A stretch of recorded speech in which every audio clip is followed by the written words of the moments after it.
इस्राएलियों से जो वाचा बांधने की आज्ञा यहोवा ने मूसा और मोआब देश में दी, उनके ये ही वचन हैं। और जो वाचा उसने होरेब पहाड़ पर बांधी थी उससे अलग है। फिर मूसा ने सब इस्राएलियों को बुलाकर कहा, जो कुछ यहोवा ने मिस्र देश में तुम्हारे देखते फिरौन और उसके सब कर्मचारी और उसके सारे देश से किया हुआ तुमने देखा है, वे बड़ी बड़ी परीक्षाएं और चिन्ह और बड़े बड़े चमत्कार तेरी आँखों के सामने हुए, परंतु यहोवा ने आज तक तुमको ना तो समझाने की बुद्धि और ना देखने की आंखें और ना सुनने के कान दिए। मैं तो तुमको जंगल में 40 वर्ष लिए फिरा और ना तुम्हारे तन पर वस्त्र पुराने हुए और ना तेरी जूतियाँ तेरे पाँवों से पुरानी हुई। रोटी जो तुम नहीं खाने पाए और दाख मधु और मदिरा जो तुम नहीं पीने पाए, वह इसलिए हुआ कि तुम जानो कि मैं यहोवा तुम्हारा परमेश्वर हूँ।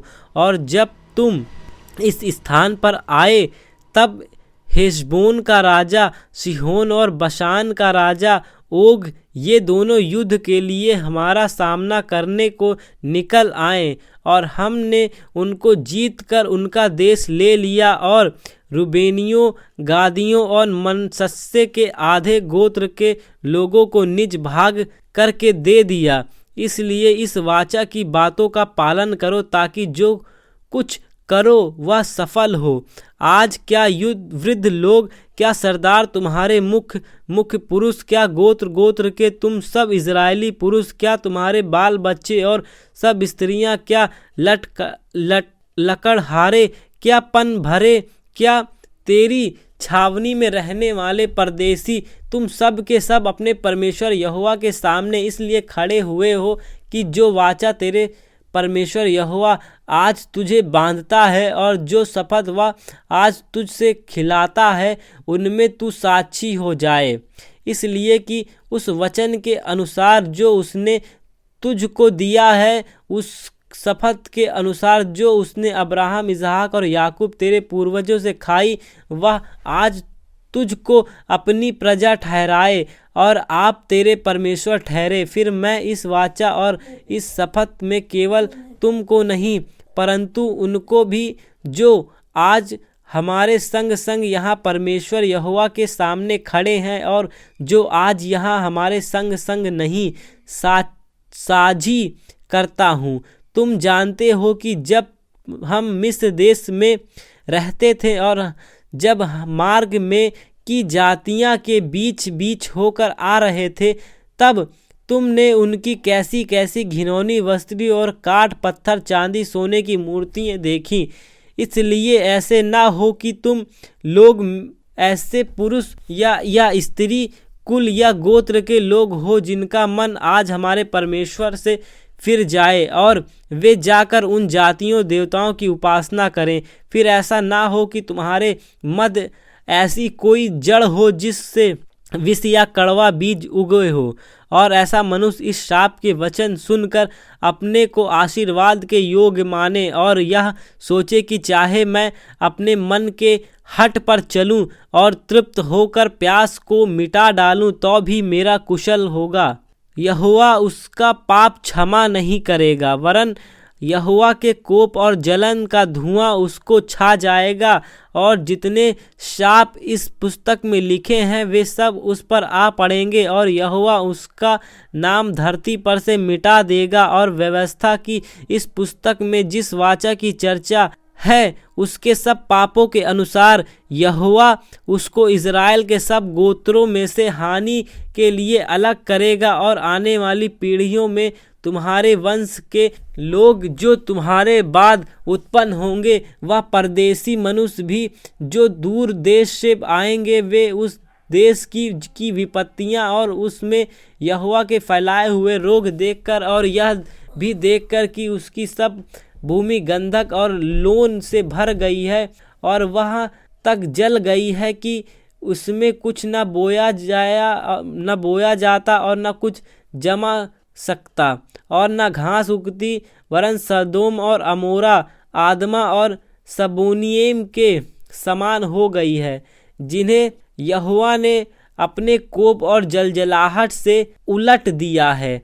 और सब जातियों के लोग पूछेंगे, यहोवा ने इस देश में ऐसा क्यों किया और इस बड़े कोप के भड़कने का क्या कारण है। तब लोग यह उत्तर देंगे, उनके पूर्वज के परमेश्वर यहोवा ने जो वाचा उनके साथ मिस्र देश में निकालने के समय बांधी थी, उसको उन्होंने तोड़ा है और पराए देवताओं की उपासना की है, जिन्हें वे पहले नहीं जानते थे और यहोवा ने उनको नहीं दिया था। इसलिए यहोवा का कोप उस देश पर भड़क उठा कि पुस्तक में लिखे हुए सब साफ इस पर आ पड़े। और यहोवा ने कोप और जलजलाहट और बड़ा ही क्रोध करके उन्हें उनके देश में से उखाड़ कर दूसरे देश में फेंक दिया, जैसा कि आज प्रकट है। गुप्त बातें हमारे परमेश्वर यहोवा के वश में है, परंतु जो प्रकट की गई है वे सदा के लिए हमारे और हमारे वंश के वश में रहेगी,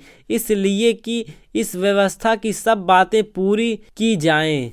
फिर जब आशीष और शाप की ये सब बातें जो मैंने तुझको कह सुनाई तुझ पर घटे और तू उन सब जातियों के मध्य में रहकर जहाँ तेरा परमेश्वर यहोवा तुझको बरबस पहुँचाएगा, इन बातों को स्मरण करे और अपनी संतान सहित अपने सारे मन और सारे प्राण से अपने परमेश्वर यहोवा की ओर फिरकर उसके पास लौट आए और इन सब आज्ञाओं के अनुसार जो मैं आज तुझे सुनाता हूँ उनकी बात माने, तब तेरा परमेश्वर यहोवा तुझको बंधुआई से लौटा ले आएगा और तुझ पर दया करके इन सब लोगों में जिनके मध्य में वह तुझको तितर बितर कर देता फिर इकट्ठा करेगा।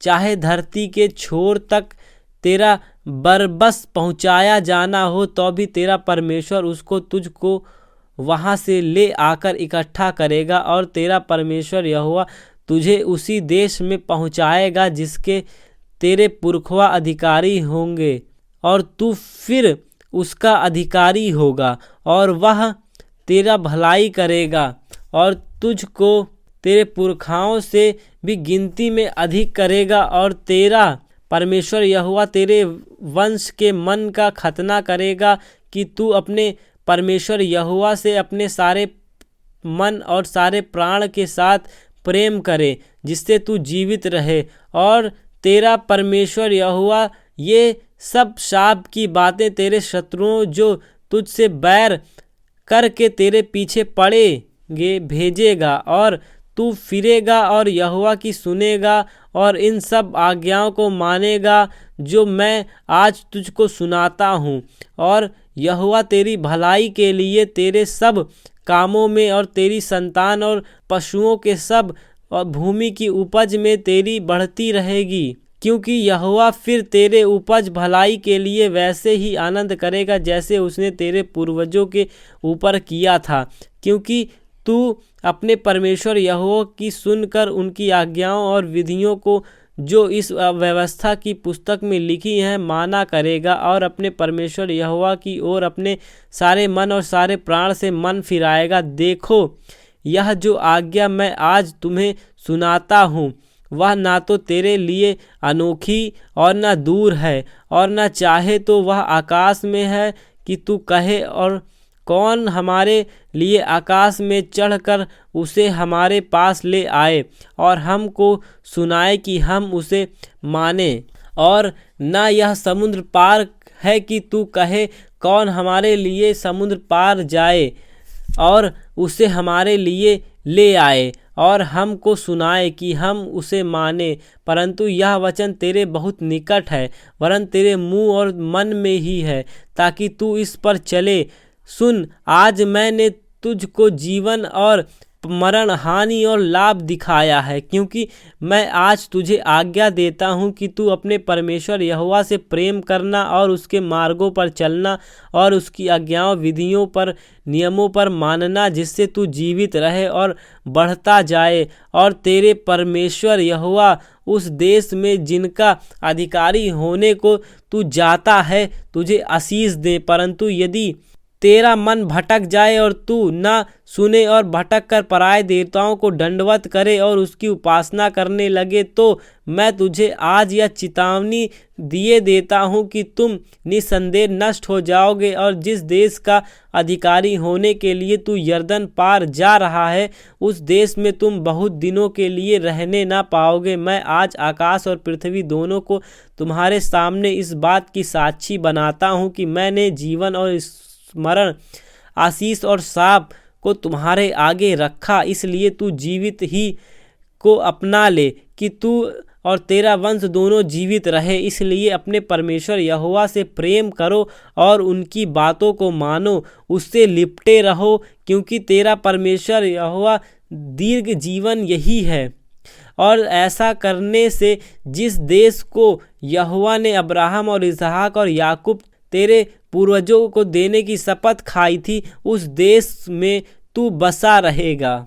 मूसा ने जाकर ये बातें सब इजराइलियों को सुनाई और उसने उनसे यह भी कहा, आज मैं 120 वर्ष का हूँ और अब मैं चल फिर नहीं सकता, क्योंकि यहोवा ने मुझसे कहा है कि तू इस यरदन पार न जाने पाएगा। तेरे आगे पार जाने वाला तेरा परमेश्वर यहोवा ही है। वह उन जातियों को तेरे सामने से नष्ट करेगा और तू उनके देश का अधिकारी होगा। और यहोवा के वचन के अनुसार यहोशू तेरे आगे आगे पार जाएगा। और जिस प्रकार यहोवा ने एमोरियों के राजा सिहोन और ओग और उनके देश को नष्ट किया है, उसी प्रकार वह उन सब जातियों से भी करेगा।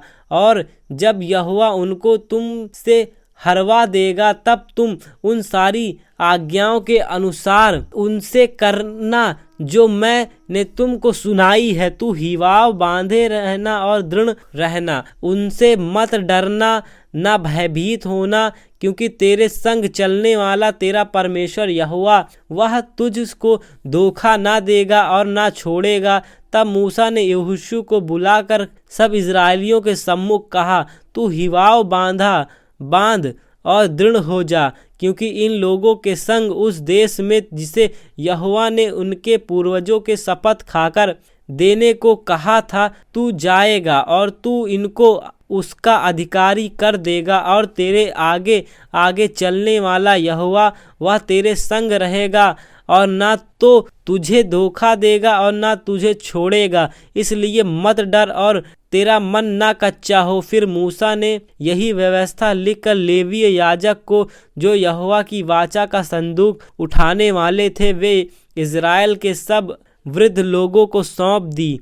तब मूसा ने उनको आज्ञा दी, 7 वर्ष के बीतने पर अर्थात छुटकारे के वर्ष में झोपड़ी वाले पर्व पर, जब सब इजरायली तेरे परमेश्वर यहोवा के उस स्थान पर जिसे वह चुन लेगा आकर इकट्ठे हों, तब यह व्यवस्था सब इजरायलियों को पढ़कर सुनाना। क्या पुरुष, क्या स्त्री, क्या बालक, तुम्हारे फाटकों के भीतर के परदेशी सब लोगों को इकट्ठा करके करना कि वे सुनकर सीखें और तुम्हारे परमेश्वर यहोवा का भय मानकर इस व्यवस्था के सारे वचनों का पालन करने में चौकसी करें।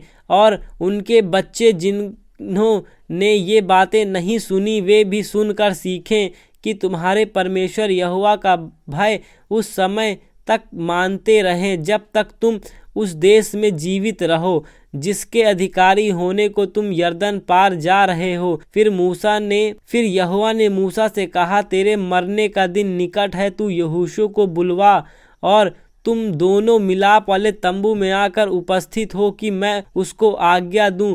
तब मूसा और यहोशू जाकर मिलाप वाले तंबू में उपस्थित हुए। तब यहोवा ने उस तंबू में बल के खंभे में होकर दर्शन दिया और बादल का खंभा तंबू के द्वार पर ठहर गया। तब यहोवा ने मूसा से कहा, तू तो अपने पुरखाओं के संग सो जाने पर है और ये लोग उठकर उस देश के पराय देवताओं के पीछे, जिनके मध्य में वे जाकर रहेंगे, व्यभिचार ही हो जाएंगे और तुझे त्याग कर उस वाचा को जो मैंने उनसे बांधी है तोड़ेंगे। उस समय मेरा कोप इन पर भड़केगा और मैं भी इन्हें त्याग कर इनसे अपना मुंह छिपा लूंगा और ये आहार हो जाएंगे। और बहुत सी विपत्तियां और क्लेश इन पर आ पड़ेंगे, यहाँ तक कि ये उस समय कहेंगे, क्या ये विपत्तियां हम पर इस कारण तो नहीं आ पड़ी क्योंकि हमारा परमेश्वर हमारे मध्य में नहीं रहा। उस समय मैं उन सब बुराइयों के कारण जो ये पराये देवताओं की ओर फिरकर करेंगे, निसंदेह इनसे अपना मुंह छिपा लूँगा। इसलिए अब तुम यह गीत लिख लो और तू इसे इजरायलियों को लिखकर कनष्ट कर देना, इसलिए कि यह गीत इनके विरुद्ध मेरा साक्षी ठहरे।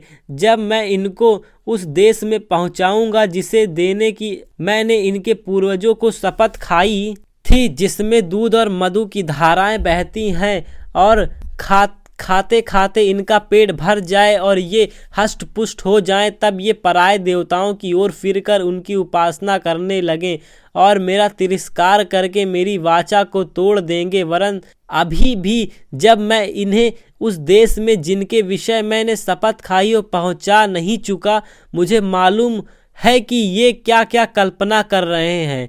इसलिए जब बहुत सी विपत्तियां और क्लेश इन पर आ पड़े, तब यह गीत इन पर साक्षी देगा, क्योंकि इनका संतान इनको कभी भी नहीं भूलेगी। तब मूसा ने उसी दिन यह गीत लिखकर इजरायलियों को सिखाया और उनके नून के पुत्र यहोशू को यह आज्ञा दी, हियाव बांध और दृढ़ रहो, क्योंकि इजरायलियों को उस देश में जिन्हें उन्हें देने को मैंने उनसे शपथ खाई है तू पहुँचाएगा, और मैं आप तेरे संग रहूँगा। जब मूसा इस व्यवस्था के वचन को आदि ये अंत तक पुस्तक में लिख चुका, तब उसने यहोवा का संदूक उठाने वाले लेवियों को आज्ञा दी कि व्यवस्था की इस पुस्तक को लेकर अपने परमेश्वर यहोवा की वाचा के संदूक के पास रख दो, कि यह वह तुझ पर साक्षी देती रहे, क्योंकि तेरा बलवा और हट मुझे मालूम है। देखो, मेरे जीवित और संग रहते हुए भी तुम यहोवा से बलवा करते आए हो, फिर मेरे मरने के बाद भी क्यों ना करोगे। तुम अपने गोत्रों के सब वृद्ध लोगों को और अपने सरदारों को मेरे पास इकट्ठा करो कि मैं उनको ये वचन सुनाकर उनके विरुद्ध आकाश और पृथ्वी दोनों की साक्षी बनाऊं, क्योंकि मुझे मालूम है कि मेरी मृत्यु के बाद तुम बिल्कुल बिगड़ जाओगे और जिस मार्ग से चलने की आज्ञा मैंने तुमको सुनाई है उसको भी तुम छोड़ दोगे, और अंत के दिनों में जब तुम वह काम करके जो यहोवा की दृष्टि में बुरा है, अपनी बनाई हुई वस्तु की पूजा करके उसको रिस दिलाओगे, तब तुम पर विपत्ति आ पड़ेगी। तब मूसा ने इज़राइल की सारी सभा को इस गीत के वचन आदि से अंत तक कह सुनाए। हे आकाश, कान लगा कि मैं बोलूं, हे पृथ्वी मेरे मुंह की बात सुन। मेरा उपदेश मेह के समान बरसेगा और मेरी बातें ओस के समान टपकेंगी, जैसे कि हरी घास पर झीसी हो और पौधे पर झाड़ियाँ।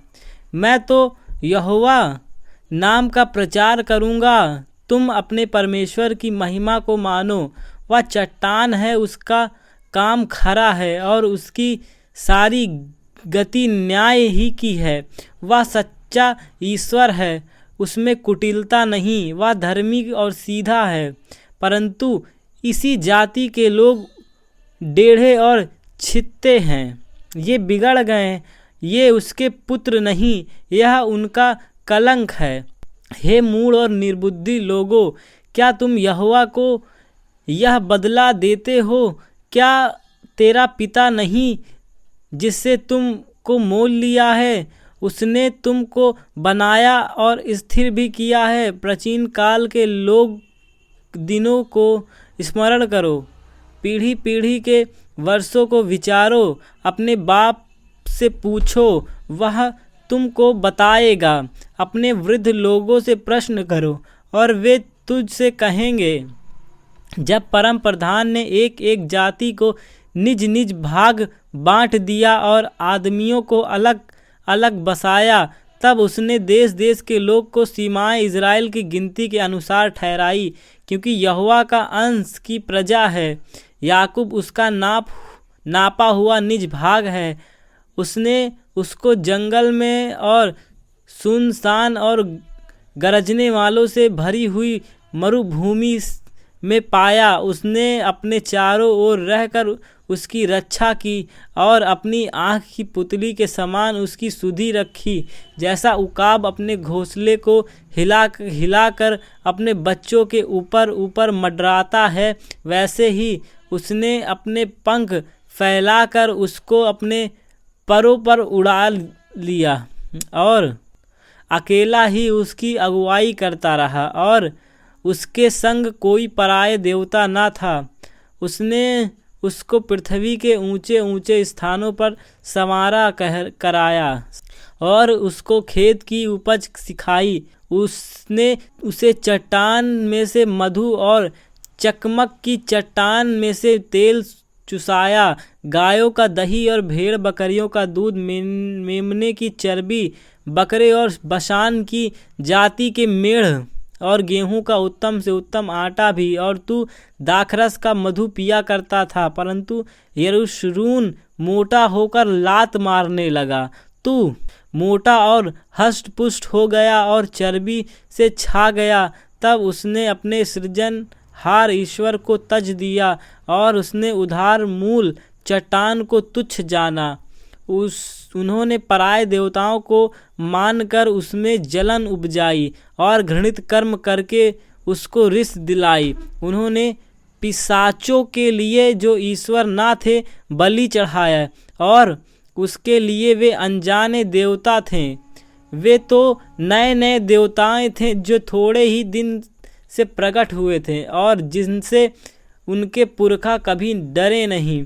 जिस चट्टान से तू उत्पन्न हुआ उसको तू भूल गया और ईश्वर जिससे तेरी उत्पत्ति हुई उसको भी तू भूल गया। इस बातों को देखकर यहोवा ने उन्हें तुच्छ जाना, क्योंकि उसके बेटे बेटियों ने उसे रिस दिलाई। तब उसने कहा, मैं उनसे अपना मुख छिपा लूँगा और देखूँगा कि उसका अंत कैसा होगा, क्योंकि इस जाति के लोग बहुत टेढ़े और धोखा देने वाले पुत्र हैं।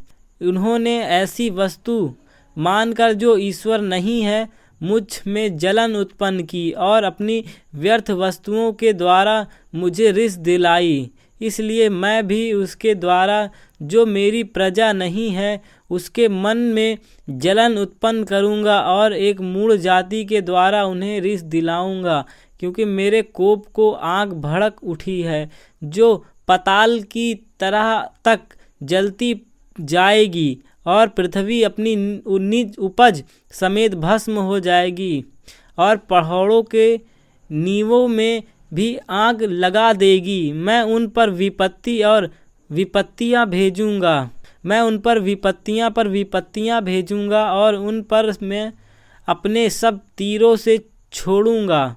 वे भूख से दुर्बल हो जाएंगे और अंगारों से और कठिन महारोगों से ग्रसित हो जाएंगे और मैं उन पर पशुओं के दांत लगवाऊंगा और धूल पर रेंगने वाले सर्पों का विष छोड़ूंगा। बाहर वे तलवार से मरेंगे और कोठरियों के भीतर भय से क्या कुंवारे क्या कुंवारियां, क्या दूध पीता हुआ बच्चा और क्या पक्के बल वाले, सब इस प्रकार बर्बाद होंगे। मैंने कहा था कि मैं उनको दूर दूर तक तितर बितर करूँगा, मैं मनुष्यों में से उनका स्मरण तक मिटा डालूँगा, परंतु मुझे शत्रुओं को छेड़छाड़ का डर था। ऐसा ना हो कि द्रोही उनको उल्टा समझकर यह कहने लगे, हम अपने ही बाहुबल से प्रबल हुए और यह सब यहोवा से नहीं हुआ। यह जाति युक्तिहीन तो है और इनमें समझ है ही नहीं। भला होता कि ये बुद्धिमान होते कि इनको समझ लेते और अपने अंत का विचार करते। यदि उनकी चट्टान ही उनको ना बेच देती और यहोवा उनको दूसरों के हाथ में ना कर देता, तो यह कैसा हो सकता है कि उनके हजारों का पीछा एक मनुष्य करता और उनके 10,000 को जो 2 मनुष्य भगा देते हैं। क्योंकि जैसा हमारी चट्टान है वैसे ही उनकी चट्टान नहीं, चाहे हमारे शत्रु ही क्यों ना हो, न्यायी हो। क्योंकि उनकी दाख लता सदोम की दाख लता से निकली और अमोरा की दाख लता की बारियां की हैं। उनकी दाख विष भरी, उनके गुच्छे कड़वे हैं। उनका दाख मधु सांपों का सा विष और काले नागों का सा हलाहल है। क्या यह बात मेरे मन से संचित और मेरे भंडारों में मुहर बंद नहीं? पलटा लेना और बदला देना मेरा ही काम है। यह उनके पांव फिसलने के समय प्रकट होगा, क्योंकि उनकी विपत्ति का दिन निकट है और जो दुख उन पर पड़ेगा वे शीघ्र आ रहे हैं। क्योंकि जब यहोवा देखेगा कि मेरी प्रजा की शक्ति जाती रही और क्या बंधुआ और क्या स्वाधीन उनमें कोई बचा नहीं रहा, तब यहोवा अपने लोगों का न्याय करेगा और अपने दासों के विषय तरस खाएगा। तब वह कहेगा, उनके देवता कहाँ हैं? अर्थात वह चट्टान कहाँ जिस पर उनका भरोसा था, जो उनके बलिदान की चर्बी खाते और उनके तपोवनों का दाख मधु पीते थे। वे ही उठकर तुम्हारी सहायता करें और तुम्हारी आड़ हो। इसलिए अब तुम देख लो कि मैं ही वह हूँ और मेरे संग कोई देवता नहीं। मैं ही मार डालता और मैं ही जिलाता हूँ। मैं ही घायल करता हूँ, मैं ही चंगा भी करता हूँ, और मेरे हाथ से कोई नहीं छुड़ा सकता। क्योंकि मैं अपना हाथ स्वर्ग की ओर उठाकर कहता हूँ, क्योंकि मैं अत्यंत काल के लिए जीवित हूँ। इसलिए यदि मैं बिजली की तलवार पर सान धरा कर झलकाऊँ और न्याय और अपने हाथ में ले लूँ, तो अपने द्रोहियों से बदला लूँगा और अपने बैरियों को बदला दूँगा। मैं अपने तीरों को लहू से मतवाला करूँगा और मेरी तलवार मांस खाएगी। वह लहू मारे हुए और बंदियों का और वह मांस शत्रुओं के लंबे लंबे वाले प्रधानों का होगा। वे जाति जाति के लोग उसकी प्रजा के साथ आनंद मनाओ, क्योंकि वह अपने दासों के लहू का पलटा लेगा और अपने द्रोहियों को बदला देगा और अपने देश और अपनी प्रजा के पाप के लिए प्रायश्चित देगा। इस गीत के सब वचन मूसा ने नून के पुत्र होशे समेत आकर लोगों को सुनाए। तब मूसा ने ये सब वचन सब इजरायलियों से कह चुका। तब उसने उनसे कहा, जिन बातों में आज तुमको चिता कर कहता हूँ, उन सब पर अपना अपना मन लगाओ और उनके अर्थात इन व्यवस्था की सारी बातों के सामने मैं चौकसी करने की आज्ञा अपने बच्चों को दो, क्योंकि यह तुम्हारे लिए व्यर्थ का काम नहीं, परंतु तुम्हारा जीवन ही है। और ऐसा काम करने से उस देश में तुम्हारी आयु के दिन बहुत होंगे, जिसके अधिकारी होने को तुम यरदन पार जा रहे हो। फिर उसी दिन यहोवा ने मूसा से कहा, उस अबारीम पहाड़ की नबो नामक चोटी पर, जो मोआब देश में यहीरो के सामने है, चढ़कर कनान देश, जिसे इजराइलियों की निज भूमि कर देता हूँ, उसको देख ले। तब जैसा तेरा भाई हारून होर पहाड़ पर मर कर अपने लोगों में मिल गया, वैसे ही तू इन पहाड़ पर चढ़कर मर जाएगा और अपने लोगों में मिल जाएगा।